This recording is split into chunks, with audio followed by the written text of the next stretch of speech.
This is your host, Amanda Fowler, and you're listening to Just Mans, the podcast, the place where I empower you to be who you are, say what you want, and do what you dream. Here you'll find candid conversations surrounding the complexities of life, everything from womanhood, career, and self-growth to friendships, relationships, and opinions that feel a bit taboo. But I'm not just here to offer you tips and tricks to figuring it all out. Fuck that. I'm here to talk about it all. The shit that nobody wants to talk about. To air the laundry without it feeling dirty. Think of this as conversations with cool people and brain dumps that I decided to share with you instead of my journal. Because oversharing is kind of my love language. And if it's yours too, we'll get along just fine. All right, are we ready? Let's do it. Okay.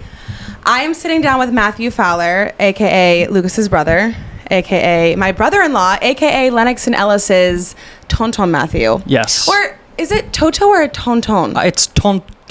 Like T-O-N. I believe so. It's French. What is Isabel? I have Is no she Tati? idea. I have no idea. I think she's Tati. I should. My mother, her first language is French. But would I you should call know. her French, your mom?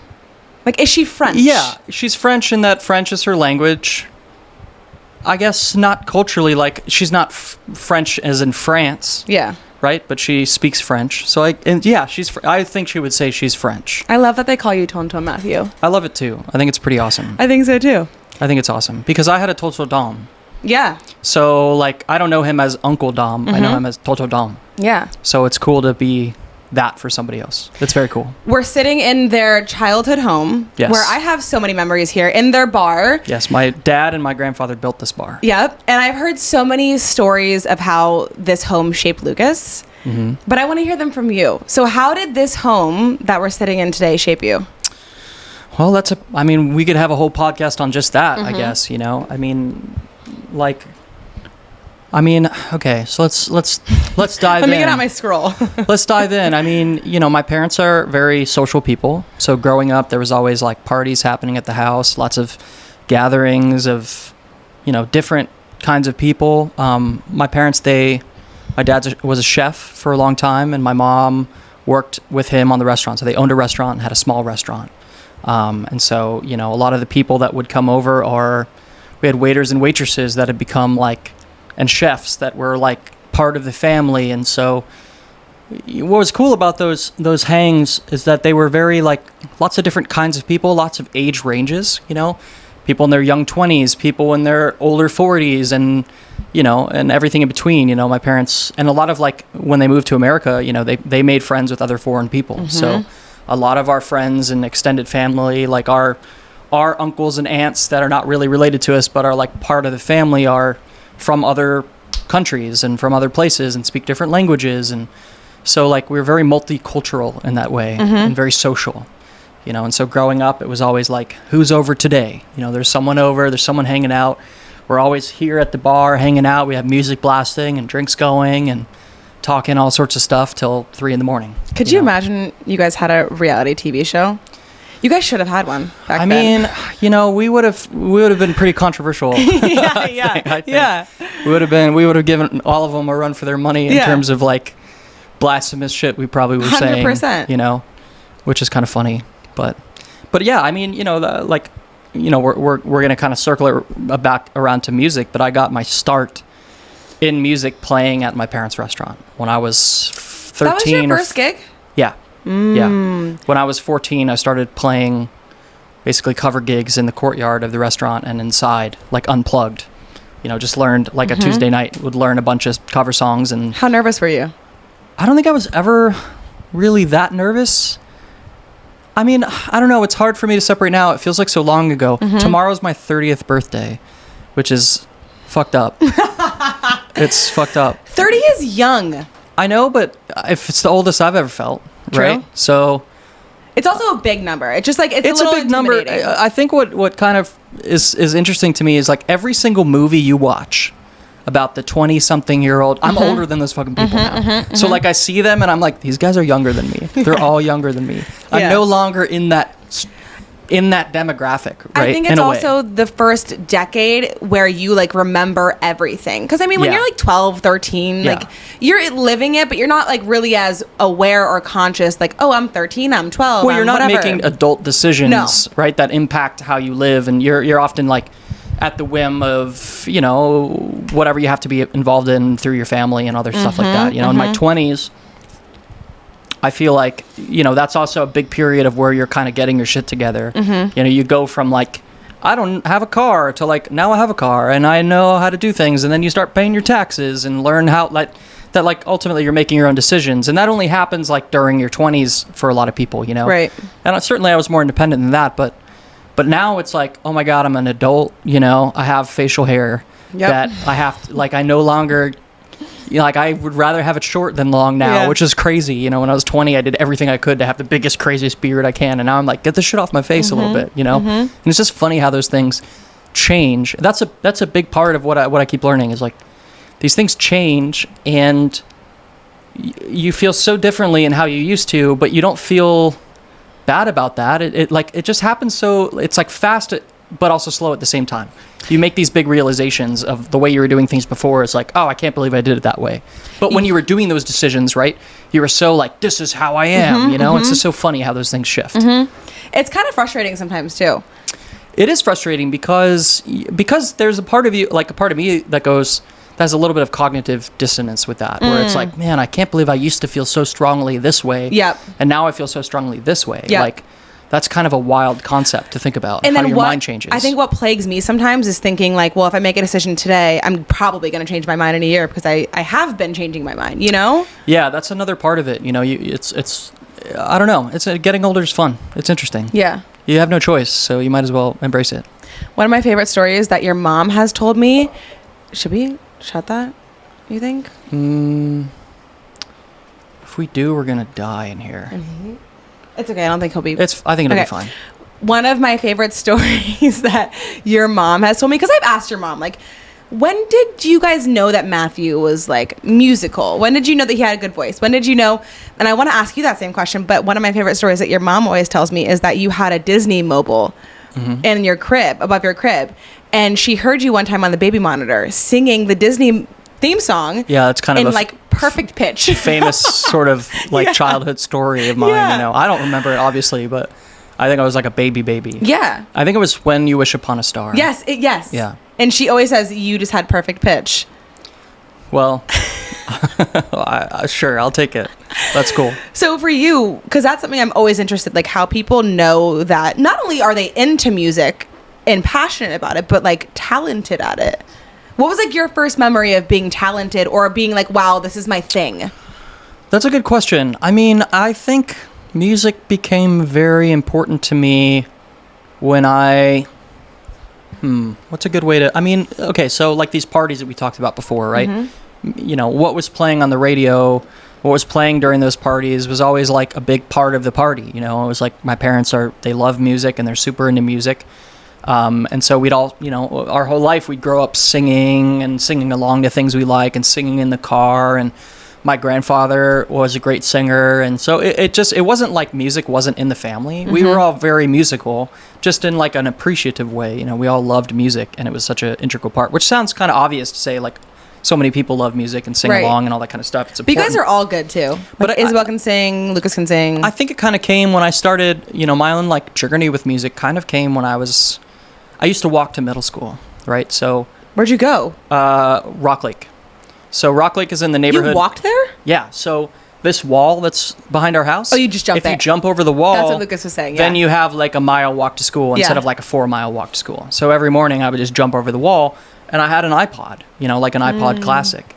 And so that was when like iTunes was like the thing, you know, and my parents' card was attached to it and I just would buy whatever the fuck. And then they would go to me and be like, Matthew, did you spend $50 on the Clash's discography? And I was like, yeah, you know, sorry. You know, I just did stuff like that. But I would just, that was like a point where I remember like being so connected because I didn't have a cell phone. There was nothing, I had an iPod. I didn't have anything else. So I'd walk to school every day and just dive into music. And it just became something I obsessed over. It was something that I could control what I was listening to. I could dive into new things and you could find similar artists. And I just kind of started to expand on the things I know and then go like, okay, if I like The Cure, then I'm probably going to like this other band. And then I would get into them. And it just became, that was like, I really remember that being a big thing. And I had some friends who played guitar. My friend Anthony and my friend Will played guitar. And they were like my best like neighborhood buds that I'd hang out with. And so I'd go over to their house and they'd have a bunch of guitars and they were playing, and they kind of like slowly taught me some chords. And I guess just through the course of like, you know, like having a life where we would listen to music and sing along to stuff, I just would sing, and I didn't necessarily know that I had like a good voice or anything like that. It just was like, oh yeah, I'm just singing along to the song. And when I started learning how to play songs that I liked and could really have the power to like learn 3 or 4 chords and then go, oh, I can actually play like so many songs with like C, G, D, and E, that I can sing these songs that I've loved my whole life and take control of them a little bit more, which was really cool, you know, to kind of like have that power and unlock that. And then, you know, I had the benefit of my parents having a restaurant, and you know, I learned 30, 40 songs, you know, just in their very like rudimentary forms, and I didn't sound like shit. And so they were like, okay, Tuesday, we're not going to pay you anything, you know, just put a tip jar out. And that became something that became really important to me. Would you make a ton of tips? I made a lot of tips. Yeah? Yeah, because you're also 14, they're like, oh, wow, this kid's like, good. Wow, you know, and I had big curly hair, and I looked cute, you know, and I'd get like, grandmas would put like 20s in my tip jar. I probably made more doing that at that age than I probably do now, you know, honestly, just because I was like, oh, it's so cute, you know? Yeah, rolling it at 14. But that, you know, sort of evolved into, you know, people would come to the restaurant and hear me, and they go, hey, we're having a Christmas party, or we're having a birthday party, or a New Year's thing, or whatever. Like, what would you charge to come play that for us? And what would you charge? I don't know. I probably like, it was probably a lot of times at that time, I didn't ask for things. They would go like, how's $400? And I go, okay, sure. You know, I definitely would do that, you know? And so I just kind of started doing that. And then, I mean, you know, I really started making kind of some money, and I, you know, was able to do whatever I wanted to and book these things. And when I got a car, you know, when I was able to drive, it kind of turned into a different thing, where suddenly I had like, I was really playing like Thursday, Friday, Saturday, and then every now and then I'd have a gig, or a Sunday gig, or a farmer's market gig or something, and I would play. And these are like 3 or 4 hour gigs, so I'd be playing a lot. And that's how I learned how to play guitar, you know, not even just in my bedroom, but like, hey, you're in the corner of a restaurant or a bar, and you better sound good, or no one's going to want you back again, you know? And it was just I mean, I got my 10,000 hours before I was 16, just from like doing that all the time. But how did you get the confidence to do that? Because I think that's a lot of what people struggle with, no matter how old they are, is like, I have this thing, I have this hobby, I'm doing it in my bedroom. How do I take it out of my bedroom? Well, I think part of it was being young enough where, you know, when you're at that age, people really do kind of encourage you. Yeah. Right? They do encourage you. It's nobody wants to tell like the 14-year-old kid playing guitar that they suck. Yeah. You know, they'll tell the 28-year-old guy and not hire them back. But when I was 14, I just got so much encouragement from everyone around me, like, oh, you sound great, or oh, that's so cool, or what a great talent you have. And, you know, and so I never felt like, and I don't know, I think part of it was that I wasn't like at that point, like on stage. I wasn't like the star of the night. Right. I was a supplement to whatever was going on. You know, I wasn't like on a big stage telling stories. I was like, you know, in the corner of a restaurant, kind of just playing sort of loud enough that everyone could hear, but not loud enough that people are like upset, or that it allowed them to not kind of have their dinner or whatever they were doing. Right. You know, so like performing on stage was like, you know, it seems like a big step, but it was super gradual over the course of just like my entire teens, you know, working towards that. My first original show was at Austin's Coffee. Was it? Yeah, in Winter Park. I was playing. It was actually where I met. That's such your vibe too. I feel like at that age. It was really great, and it was the first time that I had played like, you know, a 30-minute set, 5 or 6 songs that I wrote, you know, plus a cover or two. And I was super nervous for that, because that's a very different kind of ask, right? Like, hey, everyone be quiet and listen, which happens sometimes at the restaurants, you know, when it was nice, but it was never like, here's my song. It was like, oh, here's Hallelujah, or some shit like that, you know? Yeah. So it just kind of became like a gradual thing. And I was lucky to have friends who I could play in bands with too. You know, my friend Austin let me play guitar in his band, and so I was playing like electric guitar and singing harmonies. Whoa, that's cool. And that's really cool, because you're not the main guy. You can kind of learn a little bit about how things work or what shows look like, and then you kind of realize, like, I mean, half the shows you're playing when you're young kind of are shitty shows to begin with, you know. So there's really not that much pressure as you think, you know. It's not, you're not playing for 300 people, you're playing for like 12 people in a in a basement somewhere, you know, who the fuck cares? Yeah. You know, as long as you're not screaming and everyone's like bleeding from the ears, like everyone's going to go, oh, that was great, you know? Yeah, for sure. Yeah. But then where did writing come into it? Because were you always a lover of writing, or did that just kind of come with the process? I love to write. I have always been able to flex that muscle. I mean, even through school, I was in all the like classes that allowed me to do like even the like essays that I would write, I would get good grades on, and like I was always able to put words to things. And I think a part of that was not only was I playing at the restaurants that I was, you know, playing at, I would work on half of them, you know. So my dad gave me a job when I was like 13 at his fine dining restaurant, and so I was a busser. Is that legal? Probably not. I mean, I don't think I got paid really. Yeah. I would ride my bike to work back when it was, you know, over where it isn't now. But, you know, I just learned how to be presentable and to communicate well to adults and to anyone. And which is so important. And if you start that when you're 13, then, you know, you kind of don't lose that. I mean, that was like a really, really big kind of time where I could like learn how to just communicate as an adult, even though I was like a kid, you know. And a lot of times the waiters and waitresses that I worked with, like, they forget how old you are. They don't realize, because I didn't look that different than an 18-year-old, but I wasn't. I was like 16 or 15 or 14 or something. And so, like, you know, you overhear some shit and you're like, oh, I don't even know what that is, you know, like, yeah, you know, just like restaurant gossip stuff. And then they like kind of go like, oh yeah, you're like 14. You don't know anything about what we're talking about. It shapes you. It does. It shapes me. Yeah. And I feel very lucky because that's something my brother and sister didn't really have that I got to. Right. Because by the time that they were sort of old enough to sort of do that themselves, the restaurant had closed and all this other stuff. So I really got this like trial by fire era when I was like, you know, 12, 13 to 18, 19, where I was working at a really nice restaurant where I had to like be presentable and talk to people and solve problems and, you know, do all that kind of stuff. Well, and like Lucas got some of that too with catering with your dad. Sure. And so I think he always talks about that too, and how that really helped him learn all of his people skills, all of his social skills. But also I think the parties that you guys had here too, and that fact that you guys had dinner at the table, and well, we got to see our parents, who are the pros of that. You know, the pros of hosting and 100% and being the life of the party and giving everyone what they need and helping the conversation move along. Like that's how my parents, you know, especially when we were younger, were like. You know, my camera overheated. Oh, it did? Yeah, that's okay. Keep going. We'll use yours. That's perfect. Yeah. But you know, that was a big thing. That's something like now looking back, as I'm on the eve of 30, that I think really did shape me in ways that take a little bit of time to really understand.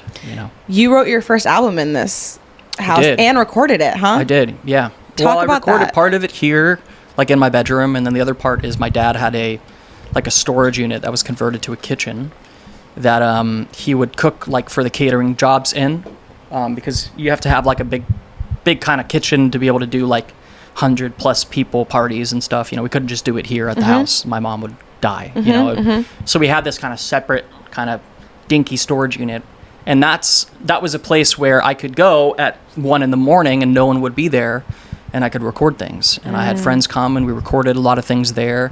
And it was kind of this fun little playground where there was no supervision.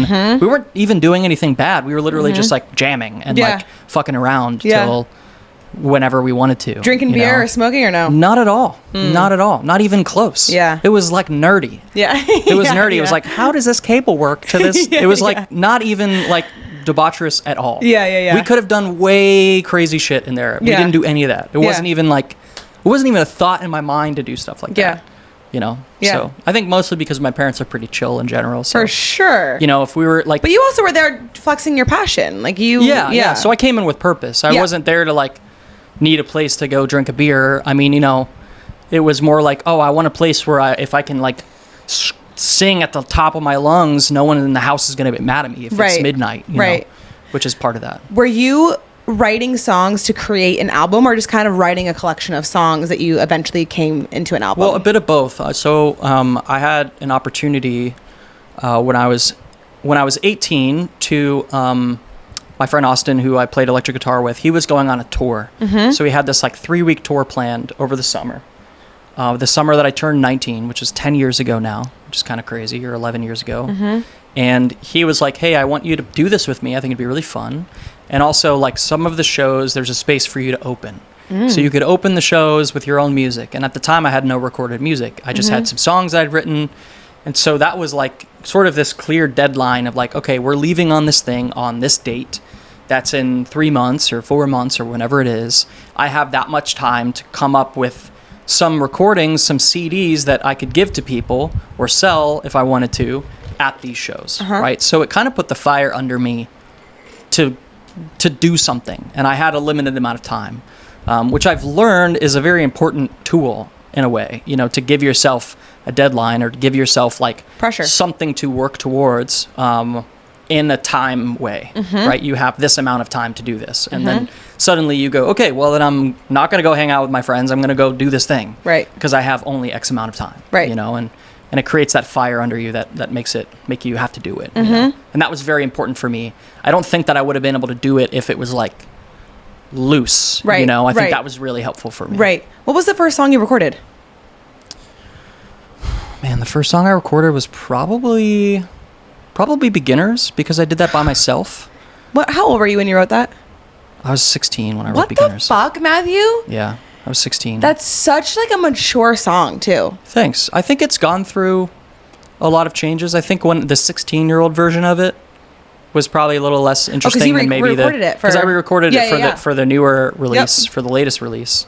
But that was a song like, you know, that I remember I had like a notebook paper. It's a short song. If you take the lyrics, right, it's like 2 stanzas. It's not. It's not.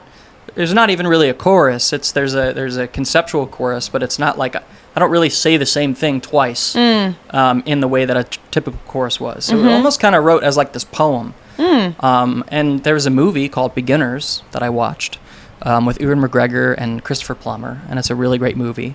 And I used to use movies a lot for like emotional kind of inspiration because, and it's kind of like an artsy movie. And at the time when I was 16, it was definitely like on the high end of like the artsy shit I had experienced at that time. And I was like, I want to write like a classic sounding, like beautiful French song kind of thing, you know, or like La Vie en Rose or something like that, which I ended up using, you know, part of to round it out at the end. But yeah, you know, that was the first song I wrote that I really liked, that made me feel like, oh, I'm a good songwriter. Whereas I'd written songs before that I was like, yeah, you know, this is a song and it sounds good, but mostly because I'm carrying it with my voice and I thought my voice sounded good. And that's another kind of interesting thing I've been thinking about a lot when it comes to like new music and, you know, not to kind of jump ahead, but like I feel like each time I release something or move into a new album or new recording, like I want it to be significantly better than the last one. Yeah, I get that. That's something that's very important to me. I want to grow each time. Yeah. I'm not somebody who feels the need to put out music for the sake of putting out music. Yeah. I feel the need to put out music in the sake of bettering myself as an artist. But do you think that's like a little bit of a perfectionist? Yes, but also, not in a bad way? But I don't think it's in a bad way, because if it's good enough, it stands up. Yeah. Right? I think you challenge yourself too with that. It is challenging. Yeah. You know, like my first album was very much like, okay, I can put some chords together and I can sing really well. And there's a couple songs in there that I think are really good, but a lot of them I'm like, this feels like looking back, it feels kind of like lazy songwriting in a way, right? You know? So the second album to me was about, okay, I know how to play some simple chords songs and I know how to sing. So how do I write better? How do I focus on the writing and the production and make what I'm doing fleshed out more interestingly with other instrumentation and kind of have this larger sort of scope, right? So the second album to me was all about the writing. It was all about making the words what I want and making them perfect. And I think the second album, I'm so happy with the writing. I think I did a really good job. They all feel true to me still. I can play them and I feel like they're good. Well, I feel like you're a phenomenal singer, but your songwriting, like not many people have that ability. Oh, I appreciate that. Like I feel really good about those songs, you know. I feel really like they're well-written songs, even if they're like maybe I think the arrangements on the album are actually really intricate, really interesting. But broken down as chords, they're pretty simple songs. But I carry them with like an emotional weight, you know, I think, in the way that I write. And so what I'm trying to achieve with the next album is, okay, I feel like I know how to sing, right? Album 1 is like, I can sing a song and it sounds good. I can sing the phone book in a way that feels real. Second one is, I want to write better, have better writing, have better, like that emotional connection through my writing feels more personal. It feels more true. It has a longevity to it. Like, I feel like I could still sing those songs when I'm 80 years old right. and feel like they're good. Right. And so the third one is marrying all those things together. It's like, the third one to me is focusing more on the arrangements and the music, right? Mm-hmm. I want to write more interesting chord progressions. I've learned how to play guitar. I'm so much better at guitar than I ever was. I'm so much better at writing the music versus the lyrics part of it. So I want to incorporate those two ideas together and make each song feel a little more complex, while not losing like a familiarity. Like, I don't want it to be like so jazzy or something that like the normal person would be like, what is going on here? But just to make it, to push the envelope a little bit more, to add more character and color in the chord progressions, right? That's my next. So there will be a third album. Yeah, absolutely. I don't know anything about it yet, but that's my stand. So will you do that's collabs? That's my I thought about that. You should do collabs. I'm kind of in this crossroads where I'm thinking there's a few sort of big ideas I want to explore, and I don't know what order I want to do them in. Right. So one idea I have is I want to do a cover album where it's only covering people who have died. Oh, that's cool. Which I think would be cool. And I don't know what to call it yet, like dead poet songs or some shit like that. Yeah, well, right? You can't because Taylor Swift just said that. Whatever. But you get what I'm saying. No, she did the tortured poets. You get what I mean? Like the concept of I want, and I don't know if like, in my mind, like that could be really cool if it's just me and a guitar. That could be sick. Or it could be really cool if it's this big kind of thing. Or maybe that's a really cool way to get other people to collab on, because it's like I'm picking songs that it's not like I wrote the songs. It's like picking a Leonard Cohen song that I could, that anyone who likes that music would be like, oh, this would be a great collab. It's not a song that we have to co-write together, which sometimes gets complicated and royalties and all this other stuff. But it's, it might be a clear path forward. So that's an idea that I have. I also really want to try doing like an instrumental project where I'm just doing music. Like a Karungbin thing? Like how they just jam? Yeah, kind of, but probably more like rootsy. Or like Just Neighbors? Maybe just, something like that. Okay. Probably less involved than that. More like maybe, because something that I touched on before about giving yourself kind of a pressure, right?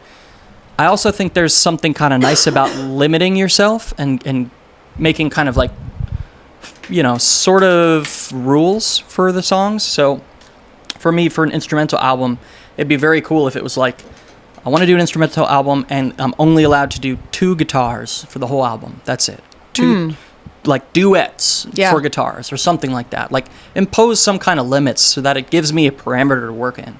Because I find sometimes if it's too open-ended, you could do so many different things that you have this inability to take a step forward in some direction. Right. That's something I've struggled with a lot. Yeah. Especially on this last album because, I was trying to do so much of it myself where I had the vision, but I didn't have the execution. Mm-hmm. And so I ended up bringing a producer in that I really like and respect.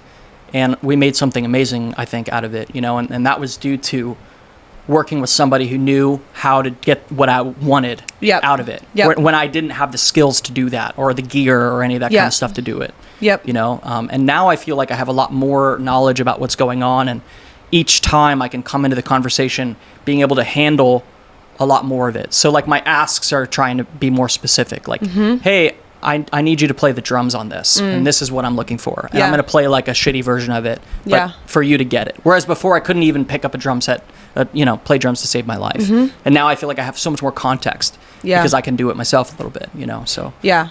Does that make sense, or did I go off on too much of a tangent? No. I'm so fascinated because I'm a writer. I love writing, but I don't write songs and I don't write like poems in that way. I kind of just like stream of consciousness things. For you, and I know that's probably different, do you like get the music down and then write to it, or do you write and then get music? Mm-hmm. How does a song come together? So like Going Nowhere, it's probably my favorite song that you've ever written. Mm-hmm. How did that come together? That came together. I had the chorus. Okay. So the words. I had the words and the like a general melody. Okay. So a lot of times the way I do it is a melody and they like hook or a key thing. Like I had the chorus, I held you. Yeah. That part. I had that.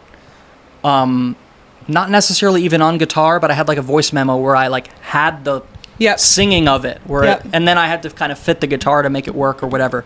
But I had just that for forever, for like 2 years probably, and I had it like written on with a crayon on a notebook without nothing else, and I just would fuck around on it, and I'd play it. That would haunt me for 2 years. But see, like, I think there's something nice about that because you let it sit with you. It is, and you kind of realize like, if it stays with you, it's good enough to stay with you. See, I'm just so impatient, though, that, like, I would want to finish it right away and get it out there. But, I mean, I have done that with songs. Like, Beginners is, you know, probably, like, it went from not existing to being completely done in 15 minutes. Really? Oh, yeah, totally. It was just totally there. And sometimes that happens. Sometimes it takes 15 minutes or an hour and then you're done, you know? And maybe some structural things change every now and then if you're bringing more instruments in and stuff, and... You know, that's more just like making space for everything. But I find like the way that works really good for me is if I do get time to sit with it, you know, and I write little things on and I add things or I change things. Like, do you write them in a notebook? Do you write them in your notes app? Do you have to be like locked away? I have tried so hard to have like a notebook. I have 50 fucking notebooks. And they're all like... That's cool though. There's 3 pages in there that are, you know, and then it's blank, and I have... You know, notebooks that I haven't written in 5 years that I'll open the last page of and then write a new thing in. I'm usually like so organized. Yeah, you are. And with that stuff, I have no organization. Creativity is messy. It's super messy. It has to be messy. And I try not to fight it that much. No, you shouldn't. I really try not to fight it. What's the story behind Going Nowhere? Going Nowhere is about this girl who we went to all the same schools together, kind of growing up, essentially, and she was, you know, for whatever reason, like someone that I really always liked and, you know, wanted to be with and pursue, and she was kind of like the dream girl in a way. Yeah. And, you know, after, there was a period of time where, like, it was working, and we were, like, going out on some dates, and I was like, yes, this is it, you know, like, this is it. Who is this? I don't know. We could talk about it after. Okay. She's married now and has a kid. It's like... Give me initials. CC. Oh, yeah. You know what I'm talking about? Yeah. I mean, she doesn't care. She knows the story. We've talked about it a lot, but I don't want to, you know, she's living her life. I don't need to bring in, like, drama in her life, if, you know, or whatever. Sure she have a kid? She's got a kid. Yeah, she's locked in. She's fully has a kid. Yeah, there's no hope there. It's all done. But anyway... I think I consider her a good friend. So yeah. I think we're friends. I got to check in with her. She follow you on Instagram? Oh yeah, totally. Maybe. She comes to my shows. She knows. Yeah. But we had got out on some dates, and I thought it was going really well, and we went out to dinner one time and had this like really serious conversation where, you know, she was saying that she really needed someone who believed in God in the same way that she did, because it was very important to her. And for me, I'm not super religious or anything like that, you know, so it was like a very real conversation where someone you care about is telling you that they need something from you that you can't give them. Right. And I couldn't fight that. I couldn't pretend to be religious. I did go to one of her youth group meetings though. What'd you think? And I said, like, I would love to pursue, you know, I'd love to learn and whatever. And it wasn't my vibe, you know? And I think maybe I was a little bit too obtuse in that, looking back. It was definitely like open discussion at someone's house kind of thing. And I asked a lot of questions. Like, who the fuck and I think I was very challenging, and they were like, why is this guy here? That's why I hate religion though, because if you try to ask questions, they don't want you to ask the questions. Well, they could just give you the answer that still doesn't... Especially in youth group. That's what I experienced. I mean, I don't have any experience really. I mean, I went to like a prep sort of like religious class that I hated going to when I was like young, you know. Right. My mom was like, we want you to get confirmed and all this other shit, and I'd like wear black and, you know, like had a bunch of bracelets, like an upside down cross on your head. Yeah, basically I was like, you know, the punkest version of myself every time I went. I had and that was interesting because it was all people who were like went to the same school and I didn't. And they all were friends and all knew each other, and I didn't know anybody. I didn't make a single friend, not one friend, because they thought you were the devil. And I hated going. I begged my mom. I was like, please don't make me go. I really don't want to go. And eventually she just gave up the fight. because it was every time I was like, no, please, I don't want to go. I have no friends. They hate me. Yeah. You know, all that kind of stuff. Yeah. Anyway, so that's the story about going nowhere. It was very affecting to me. That conversation sat with me. But the truth is, you know, I wrote that song like a few years after that had happened. Right? So it wasn't like I went home with my notebook and like had to do it. It like, I like taking a long time to kind of dissect something, to understand something. I think it takes distance sometimes to understand something as a whole. For sure. Now, there's something to be said about being impulsive and writing on impulse. And certainly I've done that times. You know, sometimes like half of a song is written in that manner. But I also know that like, and I've learned over doing this for so long, that these are songs that while I may like write them in one day, I have to sing them a bunch for a long time. So I want them to be powerful enough that I can stand by with conviction for years to come and know that this is something that I thought about and worked on and am confident in is the way that I feel about this thing. You know, does that make sense? Yeah. What do you think inspires you the most creatively with songwriting? Like, what do you think you write about the most, or what drives you to write most? You know, I think I get typecast a lot as like, a lot of it is like romance and love and stuff, but I actually don't think that's the case. I think what inspires me is life. Yeah, I think you're very like introspective and like reflective. It's introspective. It's not even like yeah, some of it is like love stuff or whatever, but that's a part of life, you know? Right. It's a big part of it. And I don't think very many of my songs are like one thing. Yeah. It's like a vibe. It's like a vibe. A scene or an emotion that is like too complex to convey with one emotion, with one feeling, right? And that's another thing I'm very conscious of. Like, I like songs and music that have a scope of, I mean, sure, it's cool when there's like a big story and, you know, like the cowboy gets on the horse and at the end of the story he's the hero. Like that's a cool song for sure. It's not my thing. I like to listen to it. It's not how I think about things. I don't think about a story. I'm not like okay, there needs to be an arc here. It's more like there needs to be a feeling here. What's the feeling here? You know? And that feeling encompasses a lot of different emotions. And so I like when a song dives into lots of different emotions. But I also think that's kind of smart from like a consumer standpoint too, because people jive with things and enjoy songs, especially lyrics, when they can feel what that feeling is. Well, it's all about, I mean, none of it is formulaic in a way, right? Yeah.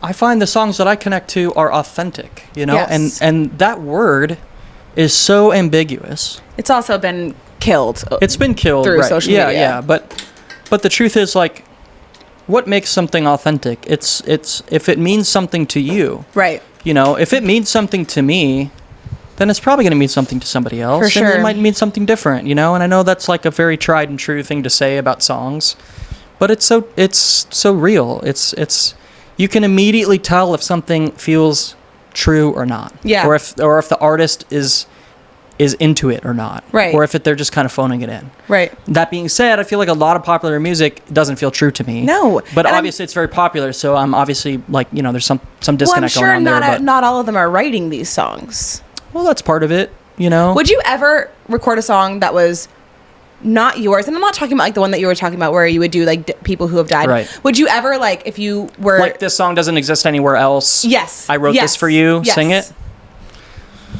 I don't know. I mean, maybe if I felt connected to it. I think that's really what it boils down to. Right. You know, or they paid me a shitload of money to do it, and I'd go like, okay, let's do it. You know. Yeah. I mean, not really. I mean, it would have to be a great, like, you know, indisputable amount of money. Right. Like, I wouldn't do it for $500. Right. I do it for $500,000 in 1 second. Yeah. But what I mean by that is, music is just become so, and especially like me singing and playing and putting myself out there, it's so personal, you know? And I think what I've learned with it is that it's just better to lean into that. Yeah. Because I've gone through a lot of ups and downs with trying to, I mean, it's been my career for most of my adult life, if not all of my adult life / pre-adult life, right? But now I'm kind of in a point with it where I had a booking agent that I no longer have. I had a management that I no longer have. I'm on a label, but we're not, you know, I'm not like talking to them every day. Right. You know, they're awesome people. And if I'm ready for a new record, I bet I could talk with them about it and they'd be down. Right. But I pursued these kind of like bigger commercial attachments with this stuff. And I don't know, it just felt like very wrong to me after a while. It felt like I felt this immense stress on something that should be freeing and happy, you know? And so I'm kind of in the middle of redefining like what my goals are with a lot of this stuff, which I don't think is unhealthy, but it definitely confuses a lot of people, you know, in my life, you know, who have only seen me as one thing. Tell me if you resonate with this. I recently got a job. I think we were talking about it. And it's because everything that I've been doing for the ever since I got pregnant, for the last 4 years, has been a passion that I've been trying to make my career and trying to make my income stream. Yeah. Which for me feels like it kills my authenticity. Absolutely. Because I'm creating from a place of desperation versus a place of just like desire want to like create. And so now the fact that I even just getting this job has made me so much more creative because I'm like, okay, I'm secure. Now I can go into my passions and it feels way more like me and aligned versus like coming from this place of like, I need to make this my career. I need to make money off of it. That's the killer for a lot of this stuff. Yeah. You know, it's where I see friends who, you know, some of the posts they make and stuff, it's like, man, I can see that desperation. Yes. You know, and because I've been there. Yeah. I've been there. You know, it's really hard to do that dance. It's super hard to do that dance, especially when with music, it's something so near and dear to you from an emotional well-being place to try and make money off of it and, you know, commercialize it and all that kind of stuff. Like, obviously there's a lot of people who are successful at it and can compartmentalize in that way, which is awesome for them. Like, more power to them. Right. In order to make those kinds of moves, you have to give up so much control over just a lot of different things, everything from like big things to small things and promoting things. And there's just so much everyone's trying to sell something. And that's endlessly, it's endless selling. But here's the thing, consumers and people on social media specifically who are consuming, not creating, are getting smarter. They're smelling it. They're seeing it. Yeah. Nobody wants it. Yeah. And you have an interesting perspective with social media, I feel like. Because like I feel like there are a lot of artists who blow up on TikTok. Sure. You haven't leaned into that. No, it comes from, it's just a lot of effort. It's a lot of energy. And I know that it could maybe do something, but I don't know, man. It goes back to goals. It goes back to goals. Like, what are my goals? My goals, after a long, winding life of doing this, my goals are to make like music that I like. Yeah. And then that I'm happy with. Yeah. If it's successful, cool. If it's not, then, you know, I can't, like, we were talking earlier today, I cannot make anyone do anything. I can't make a booking agent book me at the perfect places that I want to play because he's not me. He doesn't know everything that's in my head. I can communicate what I can communicate, but ultimately, like, you give that power away. And if it goes in a place where you're not into, like, whose fault is that but your own, right? And with management and stuff like that, it's like, I can't force someone to give a shit about what I'm doing. I can't. I can only give a shit about what I'm doing and hope that they understand and that they give me the grace to do whatever. And when it comes to listening to music, like, I can't make someone listen to me. I can't convince somebody that I'm the best thing in the world because they have to come up with that on their own. And you know, I think we all put so much pressure on ourselves to be validated. When right now, I just want to validate myself. I want that from myself. I don't fucking care anymore. Yeah. Like, to some degree, sure, I do a little bit. I don't want it to be bad, and I would rather someone like something that I do than hate something that I do, for sure. But ultimately, like, if I don't like it, I don't want to do it. Right. And if I'm not into it, I don't want to do it. Even if it's a great business decision. I don't want to do something I don't want to do. That's why that's why I got into this. Yeah. Half of the reason I think I started making it my career was because I didn't have to go through, like, a traditional path. Right. I could do things exactly the way that I wanted to and be celebrated for it, right? And as soon as that became going down the path and doing something that I wanted to do, or not doing something that I wanted to do, and still not getting the success that was supposed to get, I was like, you know, this is too much. Like, I don't want to feel like I'm like terror, you know, of like opening an email because it's going to like lead to some decisions that I don't want to have to make. Right. You know, or whatever it is. Right. And maybe that's part of like getting older and trying to increase your business and all that kind of stuff. But I just kind of learned, like, with this stuff, you know, I want to make it near and dear to me. I want to go at it with like an open heart that's like excited about it. And you also have the trust. Does that make sense? You also have the trust though. Like you have to make the decisions that feel right for you, say no to things, and trust that that's going to pan out in your favor. Well, you know, we talked a lot about how like time is going and how long, and you know, like I'm about to turn 30, so all this stuff is like resonating with me, where I'm looking back on my life and decisions I've made. You know, that's just how I am every year for my birthday anyway. But also you're closing a chapter on like a decade. Closing a chapter on a decade, and I'm looking back and going, what did I do? Yeah. Right? What have I done? What have I accomplished? And it's a whole hell of a lot. Yeah. I did a lot of stuff. Yeah. I've played hundreds of shows. How many tours? I don't even know. I mean, I played hundreds of shows in basically every single state in the United States. Yep. You know, I've gone to almost every single major city in the States. I've driven thousands and thousands and thousands. I've done 40 years of driving in 10 years. Yeah. You know, I am a trucker. I could go toe to toe with a trucker. Yeah. No problem. Yeah. I know how to do it, and I've done it, and I've seen a lot of America. I've met countless people.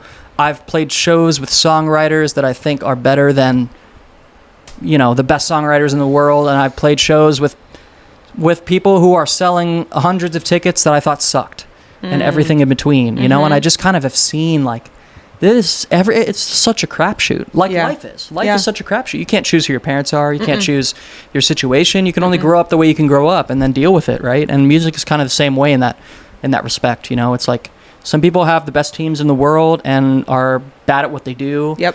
And get successful. Some people have the best teams in the world and are great at what they do and are still not successful, and everything in between. And I just it's such a gamble. It's all such a gamble that I, for my own survival, have learned to like try not to care so much about. You know, I don't know if I feel like I keep shifted around. You did. On that No, one, I love it. That's why you're good at podcasts, because you just go. Well, you're supposed to just go. I listen back on these sometimes, and I'm like, what the fuck am I saying?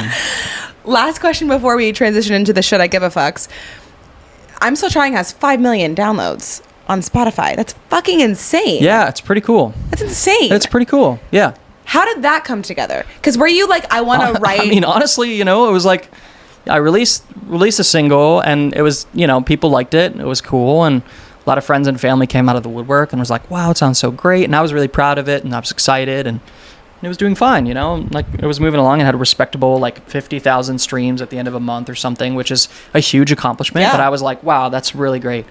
And then I don't know what happened. You know, I just kind of like every other morning I'd wake up and I'd go like, I have 300,000 listeners this month. What the fuck? You know, it hit a wave, and you know, just got a bunch of plays from it and did a lot of stuff. And did it get on playlists? It got on some playlists, but not even any big Spotify playlists, just people who liked it. You know, I submitted it to a couple playlists that, you know, a lot of them didn't accept it, and then some did. And I think it just, you know, it just resonated with some people, which is super cool. And it had a bit of a moment, you know, and I still get a lot of streams on it, which is really cool. And I'm really proud of it. It's definitely like, you know, if you've heard of my music or listened to me before, it's probably that song is the one that you've listened to. Well, did I tell you about the gal who works at the Den? I think so. What she said? Remind me. She goes, oh my gosh, I didn't realize that your brother-in-law is Matthew Fowler. I follow him on Instagram, and I like his songs are my favorite. Like, that's Going awesome. Nowhere, I'm Still Trying. She's like, I matched with him on Hinge when he lived in Denver. Oh shit.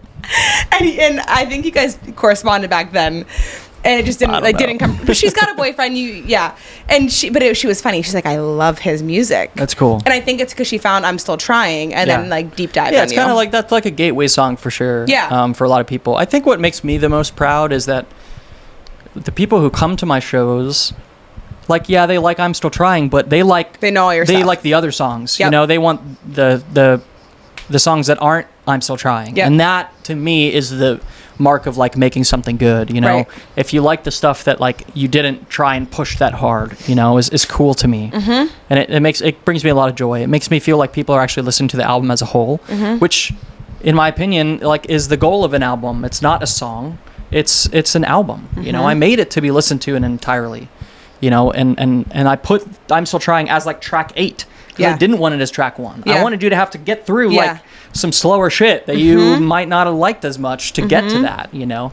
But obviously we live in the streaming world and you can just play whatever you want. Yeah. So who cares? Whatever. Yeah, but you have vinyl. I do. Yeah. I do have vinyl, which is pretty cool. Super expensive. Is it? To make? Oh my God. It was crazy. I had a lot of issues making the vinyl. There was pressing issues. I mean, it was like during COVID where all that vinyl ordering and stuff was happening and everything was super backed up. They sent me ones that were all messed up. They sent me copies that were all wrong and had to be sent back and redone, and it was a big hassle. It was a big hassle. Why did you title it The Grief We Gave Our Mother? Well, for a couple reasons. So I thought it would be cool to pick a line from from I'm Still Trying. Yep.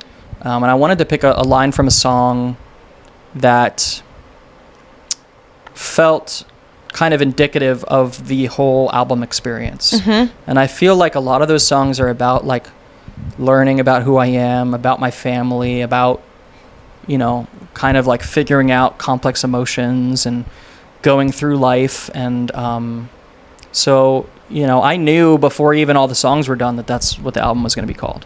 You know, The Grief We Gave Our Mother. I think it's kind of a cool album title. It's fucking sick. I like it. I think it was kind of awesome. And Lucas, a little provocative, but also like but I like how you did you know? we, not like the grief I gave my mother. Yeah. The grief we. Because Lucas, like, Lucas is your biggest fan. You know that. Yeah. But he, like, also just every time it's playing, I'm Still Trying, he'll be like, this part's about me. This part's about me. He's like, did you know? This is about me. I'm like, babe, we've listened to those thousands of times. Yes, I do know. That's cool. Yeah, he loves it. I'm glad he does. My family are so supportive. Honestly, that, you know, they're the ones who are advocating for me to go do more and more with the career stuff. You know, I think it's. I mean, we can get into the weeds with it, but it's such a difficult business that, it's hard to take anybody's advice, even if they're successful. You know, because everyone's career is so wildly different. The connections you have, the networks you have, and so. You know, we get into a lot of heated family debates about what I should be doing, you know, which is super fun. I'm like, okay, that should be the title of your next album. You guys can play the guitar and sing, and you tell me how easy it is to do all this other stuff. Like, good luck. You know? But we get in a lot of arguments about it. I think mostly because my parents' favorite bands are like massive megastars, you know, like Michael Jackson, you know, or the ABBA. And it's like, okay, cool, I'll just be ABBA. You know, it doesn't fucking work that way, you know. Anyway, that's a whole thing, but much love. That's how your parents communicate, though. That's how your entire family communicates. Yeah, we're aggressive. Just loud. We're aggressively loving. Yeah. Yeah. Aggressive love. Yeah, for sure. Maybe that's the next title. Aggressive love. Okay, let's transition into the Should I Give a Fucks. And this is a series I do on my Instagram where people just tell me the situations and happenings in their life. Okay. And we tell them whether they should give a fuck or not. Okay. Okay? And these are like all over the map. Perfect. Like not about Let's do it. Music or anything, just like amazing. Like random shit. Okay. First one. My mother-in-law is treating their sons like babies when they're 28 with a whole ass family. Should I give a fuck? My mother-in-law treats her sons like they're babies even though they're 28 with a whole ass family. I say don't give a fuck. Yeah. What are you gonna do? You can't change your mother-in-law. How are you going to change your mother-in-law? That is an uphill battle that you will never win. Yeah. Ever. You need to learn to not care. That's so fucking annoying, though. Oh, yeah. For sure. Yeah. I'm not saying that... I mean, this is someone else's mother-in-law. Yeah. If it was my mother-in-law, I'd have to do something about it. But if you can learn how to just... I don't know, deal with it. I mean, people are disappointing. Yep. It's a bummer. You know, and I hate to come in and be like... Here's the truth, kid, you know, or whatever. But it's like, people will disappoint you. Yeah. Your closest people will disappoint you. If they don't, then you have amazing people in your life. That's awesome. But even the people who are amazing to me, I disappoint people. People disappoint me. It's just like how life is. And love is getting through that and understanding it and just having some grace with it, you know. But then I guess maybe give a fuck, but gently. Yeah. I think that the mother-in-law, the father-in-law thing is difficult too, especially if it feels oddly specific. Also, I feel like it's tough though, because if you have one that like holds a grudge, you don't want to ruffle those feathers because it's gonna make it harder for you. Yeah. No, you don't want to ruffle those feathers. It's when you're dealing with family members who are older than you and have known you since you were in diapers or whatever. Right.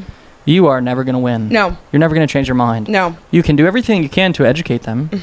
You can have sit down conversations where you say this, and this, and people can change. I don't think that people can't change, but it's a lot of work. This feels like something that I feel like she needs to put on a smile and not like smile and wave, and then go like bitch about it to her friends over coffee and wine. Absolutely. That's what it should be. For sure. For sure. Honestly, don't make it like a bigger thing than it needs to be. Yeah, because then you're dealing with like you got to see this person like and it's just a waste of energy for you. It's a lot of energy, and ultimately like, I mean, they're grown ass men too, right? Yeah. They should be able to deal with it. 100%. It's not her fight to fight. 100%. She can be behind. She can weigh in, right? She can go, oh well, blah blah blah. But she doesn't have to go blah blah blah. Yes. It can be very chill. For sure. There's a chill, supportive way to do it where it's really up to the dudes to. For sure. Step up. Agree. In a way. Agree. Okay. My best friend has been hanging out with one of our mutual friends and not inviting me. Totally fine, except when we're together, she complains about the mutual friend. It's fucking annoying. That is annoying. I don't know. I mean, she should be invited. Why is she not invited? Yeah, I don't know. Why are you not invited? Is it say it again? My best friend has been hanging out with one of our mutual friends and not inviting me, which is totally fine, except that when they're together alone, she complains about the mutual. Should I give a fuck? Oh man, it sounds like this friend isn't that cool. Yeah. The friend that's doing the complaining and then not inviting. Yeah. I also feel like all of my friendships I have a very honest communication with. So if I feel like I want to be invited, I'm like, bitch, why didn't you invite me? Or I think I'm that way too. Right. Yeah. Or if it's like you're complaining to me and I don't want to hear it, I'm like, I don't want to fucking hear this. Why are you complaining about me or complaining about her and then going to hang out with her? Well, it's that balance because you don't want to make it such a big deal that it becomes like a thing you have to argue with your friend about. Yeah. Because that's putting energy already towards something you don't want to have any energy towards, right? But I don't know. It's kind of weird. Should you give a fuck? Yeah, because it's annoying. Yeah. You should be like, oh, just don't talk shit about whatever. Like, if you guys want to hang out, that's cool. I'd love to hang out, and then we can both talk shit about her together. 100%. That's the solution right there. Yeah. Let me hang out with you, and then we can both commiserate instead of me hearing this secondhand bullshit that I don't know anything about. I love that answer. Yeah. I love that answer. Okay, this one's kind of nuts. My friend is constantly talking about how badly she wants to be fucked. Okay. And how wet she gets thinking about X, Y, and Z in front of my husband. So she says these things in front of her husband. Oh, there's ducks in the pool. No, there's not. Look. Whoa. Sorry, guys. It's a freshly clean pool. So they're like, let's get into it. Okay, start over. Sorry. Okay. Friend is constantly talking about how badly she wants to be fucked and how wet she gets thinking about X, Y, and Z in front of my husband. It feels like she wants attention from him. He doesn't care, but I can tell it makes him uncomfortable. Should I give a fuck? What? I think, you should give a fuck. I think that's, I don't know. I've learned after many relationships that have all failed, and I'm in one now that I'm doing everything in my power not to fail. Yeah. If there's anything at all that comes into the sanctity of your relationship, you got to shut that shit down. 100%. ASAP. That is priority one. I don't care how good of a friends you are with this person.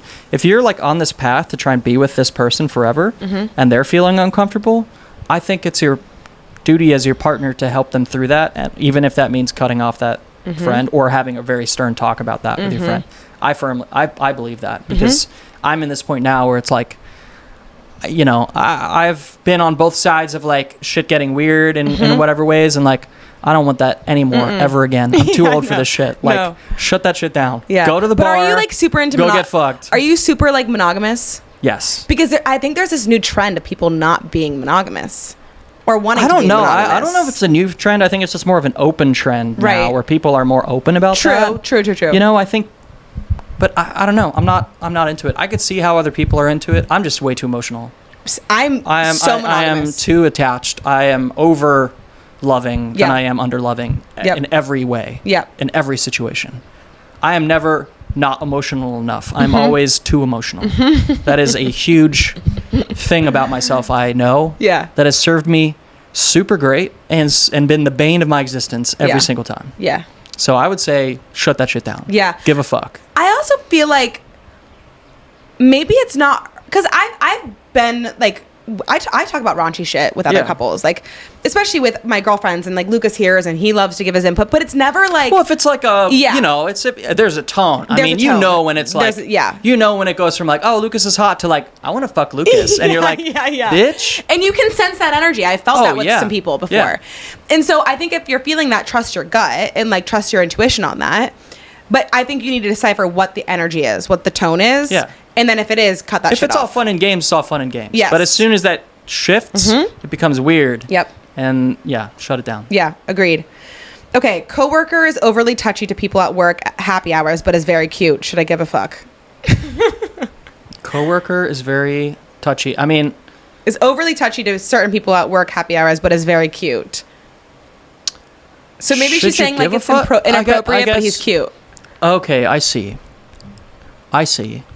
So the question is like, should I say that this is inappropriate, but actually like no one's upset from the touching because he's cute? Because they're cute? Yeah. That feels like pretty privilege. Yeah, that's...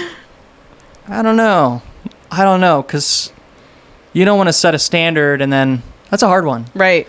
That's a hard one. Should you give a fuck? Should you inject yourself into that? Ultimately, right? If they're being that way with a lot of people, then she can't be the only one who feels that way. Right. Right? So form a union, you know? Start a little group. Yeah. Talk about it as a group. Group chat it. Or just, I mean, if it's a coworker stuff, depending on the work, leave it alone. Yeah. Don't care. Yeah. Not your problem. You don't want to get involved. I agree. I don't know. Or date the guy. Yeah. If you think he's cute. Yeah. But then you want to date a touchy-feely guy who's touchy-feely with everyone? No. But maybe it's the same person who's just trying to get fucked. Yeah, I feel like you need to feel your feelings out about this. It feels like maybe you want in on it, but like maybe not. What are you trying to say here? Yeah. What are you trying to say? She said certain people, not her. Certain people. I don't know. I agree. Okay, this is the last one. Okay. Do men develop masculine traits / skills with time? I'm nervous my boyfriend is not manly enough and lacks confidence. Should I give a fuck? I guess it really depends on your definition of manly, right? You know, because that's a pretty wide topic. Yeah. I would say you can help. I mean, it kind of goes back to like partner roles, right? If you're a partner with someone and you want to be with them for a long time, you don't want to change them. Right. But you certainly want to help them be the best version of themselves, right? You know, I think it would be well within your thing I feel like in that case, you should give a fuck and that you should be encouraging places where they're not feeling confident, you know, or like try and understand like, why aren't you feeling confident in this? Or, but also like the manly thing is kind of what's weird to me. It feels like that's like coming from a weird place. And like, maybe that isn't going to work out between you guys. That's what I think. Yeah. I think if you're questioning their manlyhood, it's probably not a guy for you. That's a weird... Yeah, absolutely. Yeah. If like being a man is important to you, then find a man. You know, like it's like, I don't know. You get what I'm saying? Yeah. It's like, I don't think whoever wrote that, like the wording on that is interesting. Yeah. Because the manly part makes me feel like that's like such a trigger word in a weird way that like, I don't think anyone's going to be on the same page unless they are on the same page. From the get-go. Yeah. So I think it's twofold. Like the confidence thing is one thing, and I think if they're lacking confidence, I would pry at that. I would be like, how can we help you with this? Why are you feeling insecure? Do some more like self-work on that. But the manliness feels like it's like a preference thing for her. It does. Absolutely. That's a good way to put it. That does seem like a preference that you're then imposing on somebody. Yep. Rather than like accepting them for who they are, but just wanting them to feel like a little more confident in who they are. Yep. Versus like, I want them to be a man, you know, like throw the football around, you know, like you're not, that's, you're done. You know, connect with your definition of manliness. Yeah. Yeah. Yeah. Find the definition of manliness. For sure. Find that. Yeah. Ask that next time. Yeah. I want my boy to be more this, you know, not manly, because manly's such a shitty word in a way. And there's a spectrum of it. Like I'm a musician. I would say a lot of people I play guitar and sing. That's not manly in a way, you know? Yeah. Even though it's fucking manly. What's your coffee order? A coffee order? These days? That's manly or feminine too. I don't know if we should talk about that. I like a lot of milk. I like a creamy coffee. I don't add sugar. Have you seen that, But I like a that creamy TikTok coffee. where people are like, back in the day, like men were going off to war and now they're ordering blueberry lattes at Starbucks? It sounds delicious. Blueberry latte sounds good.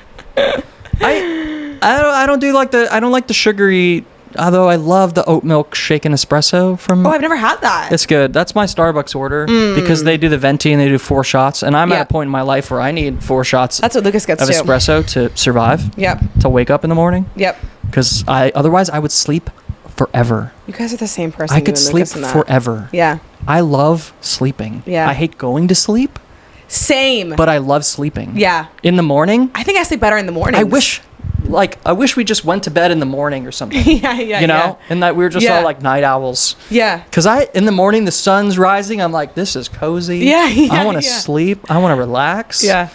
But yeah, I need that caffeine. Yeah. I wish I didn't, but like there's certain things that you can cut out and For sure. whatever. But for me, I need to otherwise I'm just all day. I'm like, I'm so tired. I also love coffee. It's like a ritual. I like it too. I Yeah. like the taste of it. Gets your day Makes me going. feel like an adult Yes. for whatever weird reason. For sure. Like just drinking a cup of coffee. Yes. It's also kind of like an interestingly social kind of Yes. normal thing where you're like, oh, I just I need a cup of coffee, and everyone for whatever reason in the earth is like, oh, I get it. Yeah, yeah. Have your coffee. Yeah, yeah. Enjoy your cup of coffee, Uh-huh. and then we'll talk about whatever. Yep. It's like just a thing. Yeah.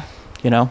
Anyway, Okay, well, those were the Should I Give a Fucks. Thanks for joining me on that. my pleasure. Thanks for being here. Before we end, tell people what's coming up for you, where they can find you, all the things. Well, my next kind of big gig actually is in quite a while. There's a cruise ship festival called the Kayamo Cruise. That's awesome. The headliner is Jeff Tweedy, who is the singer of this band called Wilco that I really love. Yeah, we saw Wilco at Red Rocks. Exactly, yeah. So Jeff Tweedy's going to be on the boat. Wow. Nickel Creek is going to be on the boat, and those members are really great. Emmylou Harris is going to be on that boat. She is a legendary country singer. She Wow. literally Emmylou. is That's best a friends cool with name. Dolly Parton and all that stuff. She is as Older woman? she is as legendary as it Wow. gets. But this boat in the past, Brandy Carlisle has headlined this boat. I mean, it's like a serious group of musicians. So I got onto that on the lineup for that, which is super cool. When is that? It's in February, so it's a long way Okay. away. So between now and then, my kind of goal is to finish up some of these songs that I've been Were you writing. just country there for a second? Was I? My goal between now and then. I joke with Claire, my girlfriend, all the time. I love, Lucas does too. Yeah. We love putting on accents. For sure. All the time. Yeah. And it's hard. I don't know what my voice sounds like anymore. I'll just be like, hey, how you doing? How you don't know? I can dive into it really, really easy. It's super fun.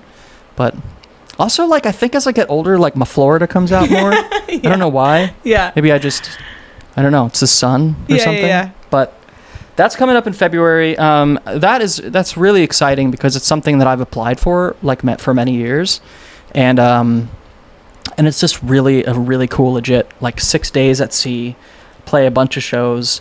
Everyone who goes to that, I mean, it's expensive to go, but everyone who goes are music They're fanatics. there for the music. They're yeah. music freaks, and Yeah. and everyone listens, and it's it's really cool. Yeah. Last year I did it, but on the I actually was a camera operator, so I went as a photographer, and they gave me a set, and I played, and it went really great. And for 5 days after that, every other person I saw was like, hey, great job on the thing. And Love super that. nice people. So that's coming up, and that's really exciting because it's a big kind of career thing. I could put that on a bio, and everyone who is in the industry would go dang, you got to play in Kayamo? That's really cool. Yeah. So that's kind of a big thing for me. But between now and then, I've just been kind of working on my life a little bit, getting some more steady kind of income. Things with my girlfriend are going really great. We're looking at moving in together, and doing all that kind of stuff. I've been working for this music venue, doing a lot of their marketing and organization stuff, which has its ups and downs, but it's the first time as an adult I have somewhat of a steady paycheck coming in that isn't creative based. It's business based, Right. which is really fun to flex that muscle. And just kind of enjoying, the process of discovering some of these new songs I've been writing, and thinking about, how I want to record them without feeling immense pressure from a huge team of people who are waiting on me, and it's really nice. And because it's funny, we talked earlier about how having that pressure is helpful. For sure. But I feel on the opposite side of that right now, where I feel like not having that pressure is really healthy for me. Where I can play guitar all day, and if I don't write something, no one is mad at me. No one is angry. You know, I felt like for a while that I had to keep up with everyone's expectations of me. Right. And I no longer feel that pressure, which is really freeing for me, actually. Yeah. You know, it's been a big change for me. Love that. To just kind of do what I want to do and not have to answer to anybody. I don't want to answer to anybody anymore. I want to answer to myself. And I can go to sleep with myself totally fine. Feel like I'm doing all the things in my life that or working towards them that I want to, for the most part. Yeah. So. And then where can they find you on social media? Social media, Matthew Fowler is my name. My Instagram is Matthew K Fowler with 2 T's. And I have a website with upcoming shows. I have a bunch of videos all over YouTube and stuff. And your music videos are sick. Yeah, I made my own music video. Yep. Just travel montages from going all over the place.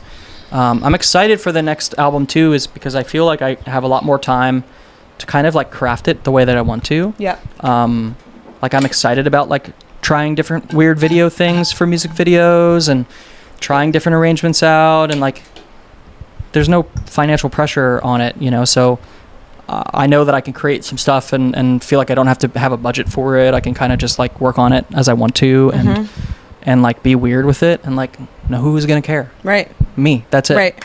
And that's great. You know, that's awesome with me. Yeah. So yeah. Well, thanks for being here. Thanks for having me. We're gonna die of heat stroke. Yeah. Yeah, it's hot out here. I'm literally like dripping. Yeah. I'm literally dripping sweat. Yeah. Thanks for being here, guys. And if you actually, I just changed my Instagram handle and my TikTok handle, so I'm going to put all that shit below because I can't remember it right now.